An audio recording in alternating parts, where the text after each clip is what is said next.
नमस्कार, मेरा नाम डॉक्टर सुवचला जीवा फर्टिलिटी सेंटर्स में साइंटिफिक डायरेक्टर हूँ। क्या कम पानी पीने से आपके इम्यूनिटी पे कुछ असर पड़ सकता है? इसके बारे में आज जानने की कोशिश करते हैं। पानी बहुत जरूरी है, स्पेशली जब आप बीमार होते हैं। डिहाइड्रेशन की वजह से आपका जो रिकवरी होता है और भी स्लो हो जाता है। सो डेफिनेटली जो सवाल है, क्या डिहाइड्रेशन की वजह से आपका रिकवरी स्लो हो सकता है? हाँ, इसका उत्तर बिल्कुल हाँ है। डिहाइड्रेशन की वजह से आपके जो बीमारी के सिम्टम्स हैं वो ज्यादा हो सकते हैं और हीलिंग भी डिले हो सकता है। तो पहले तो समझते हैं कि हाइड्रेशन जरूरी क्यों है और हाइड्रेशन ना होने पर प्रॉब्लम क्या हो सकता है। सो बीमारी के टाइम क्या होता है कि आपका बॉडी जो है वो बीमारी से लड़ रहा होता है, चाहे बुखार हो, इन्फेक्शन हो, पोस्ट सर्जरी हो। आपका जो मेटाबॉलिज्म है वो बढ़ जाता है और टेम्परेचर इंक्रीज होता है। आपके बॉडी में से जो फ्लूइड है वो जल्दी लॉस होता है, स्पेशली पसीने के तौर से, यूरिन से, कभी कभी वॉमिटिंग और डायरिया की वजह से भी डिहाइड्रेशन हो सकता है। और अगर ये फ्लूइड्स जो चले गए आपके बॉडी से, उनको रिप्लेस नहीं किया गया तो आप बहुत जल्दी डिहाइड्रेट हो सकते हो। माइल्ड डिहाइड्रेशन भी अच्छा नहीं होता है। 1 से 2% अगर बॉडी का जो वाटर कंटेंट है वो कम हो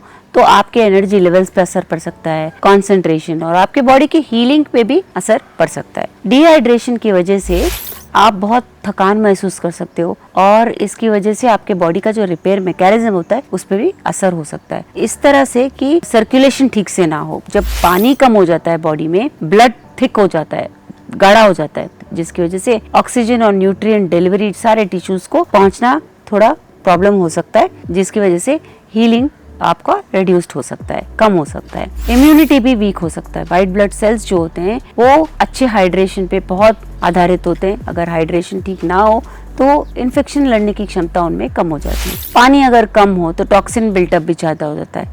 किडनीज और लिवर टॉक्सिन्स को बाहर नहीं निकाल पाते और जब आप डिहाइड्रेट हो जाते हैं तो इसकी वजह से ये जो टॉक्सिन्स का लेवल होता है आपके बॉडी में वो भी बढ़ जाता है। वुंड हीलिंग भी स्लो हो जाता है। सेल्स जो हैं डिहाइड्रेटेड अगर हो तो रिकवरी प्रोसेस और भी स्लो हो सकता है।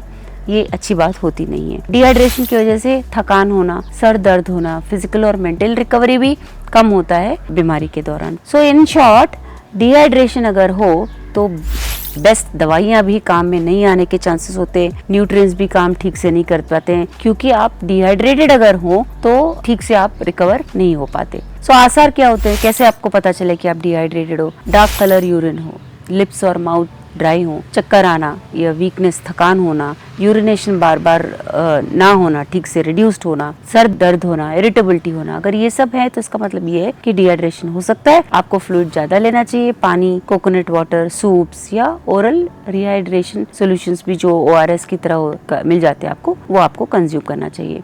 शुगर कम लीजिएगा और कैफीन भी कम लीजिएगा, जिससे आपको डिहाइड्रेशन ज्यादा ना हो। फर्टिलिटी और डिहाइड्रेशन का भी संबंध देखा गया है क्योंकि अगर आप ठीक से हाइड्रेटेड रहेंगे तो ब्लड फ्लो ठीक से रहेगा, आपके बॉडी के रिप्रोडक्टिव ऑर्गन्स को भी ठीक से न्यूट्रिएंट्स मिल पाएंगे, जिससे एग और स्पर्म के क्वालिटी के ठीक होने के कारण, हार्मोनल बैलेंस ठीक होने के कारण जब भी आप प्रेगनेंसी के लिए कोशिश करोगे तो सक्सेस के चांसेस ज्यादा होते हैं। हर तरह से हाइड्रेशन बहुत जरूरी होता है, स्पेशली डिजीज रिकवरी के टाइम, क्योंकि अगर आप जल्दी से ठीक होना चाहते हैं तो दवाइयाँ जरूर लेना है, लेकिन पानी भी ठीक से लेना है और हाइड्रेशन रहने की वजह से आपके बॉडी को दवाइयों का भी असर बहुत जल्दी देखने में मिलेगा। इसके बारे में और जानकारी के लिए अवश्य जीवा फर्टिलिटी सेंटर्स आएं।